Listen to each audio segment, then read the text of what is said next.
ZOTAC GeForce RTX 2080 Super AMP Extreme Opinion. NVIDIA's GeForce RTX 2080 Super is available in both Founders Edition and custom design variants. While it seems surprising at first that NVIDIA is releasing a new model in a market segment that they have zero competition in, it makes sense if you take a closer look at their product stack.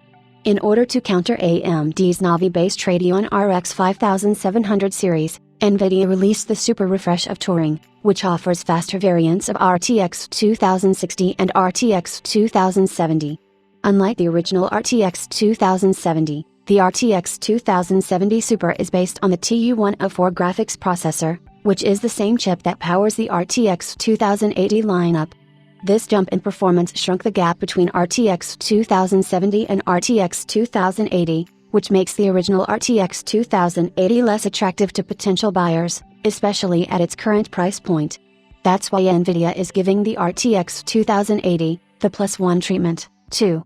RTX 2080 Super is based on the same TU104 GPU that powers the RTX 2080, but uses all shaders available in the silicon. NVIDIA is also bumping up their memory clocks to 15.5 Gbps, which helps with performance too.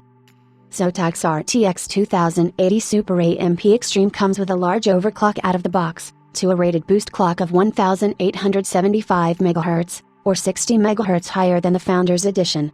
Overall, when averaged over our benchmarks at 4K resolution, this results in only a 2% performance improvement over the NVIDIA reference, not a lot to be honest. The RTX 2080 AMP Extreme is 10% faster than the original RTX 2080, which widens the gap to RTX 2070 Super to 19%, restoring the balance in this market segment.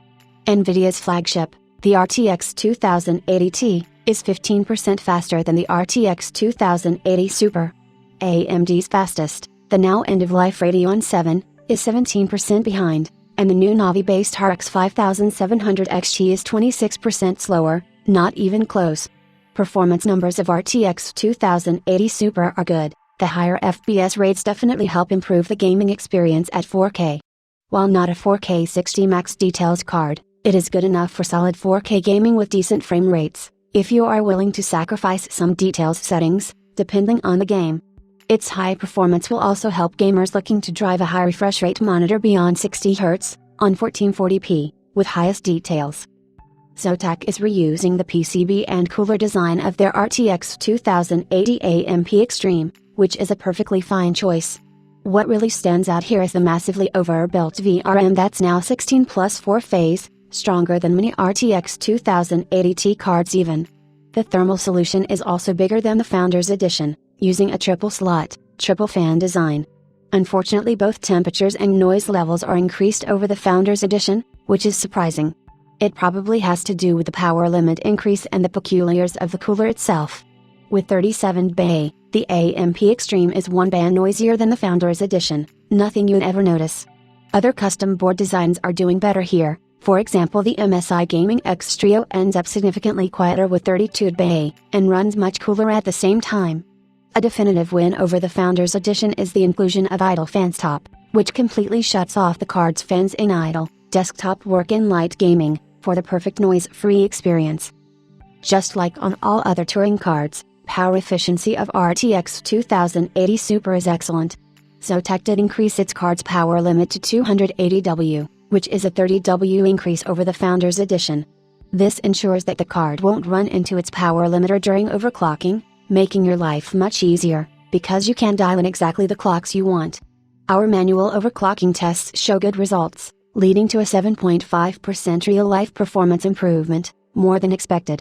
Especially the Samsung 16 Gbps GDDR6 memory chips overclock extremely well, reaching 2255 MHz in frequency, 18 Gbps.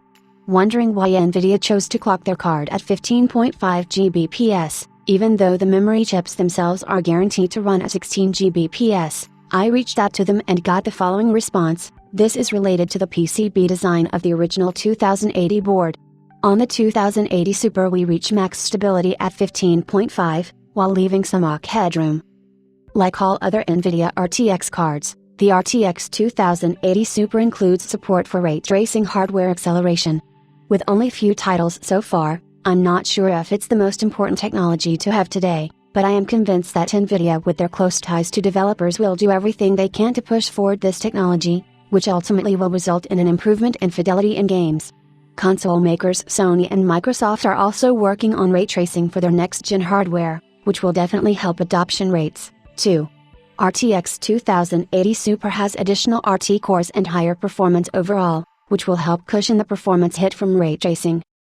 Priced at $780, the ZOTAC RTX 2080 Super AMP Extreme is $80 more expensive than the Founders Edition, which will be a tough sell, especially considering the small performance gain out of the box. The lack of improved noise and temperatures over Founders won't help here either. However, I can see the card being popular with overclockers, because it has a super strong VRM, and to this crowd, heat and noise don't matter much. What could be an interesting alternative is the original RTX 2080, which will go end of life very soon. I'd expect to see significant rebates on that card, and it's not that much slower than RTX 2080 Super, especially when you pick the highly overclocked custom designs for it. On the other hand, Nvidia gives you a 2-game bundle with all RTX Super cards consisting of Wolfenstein, Youngblood and Control, which will offset the cost, too.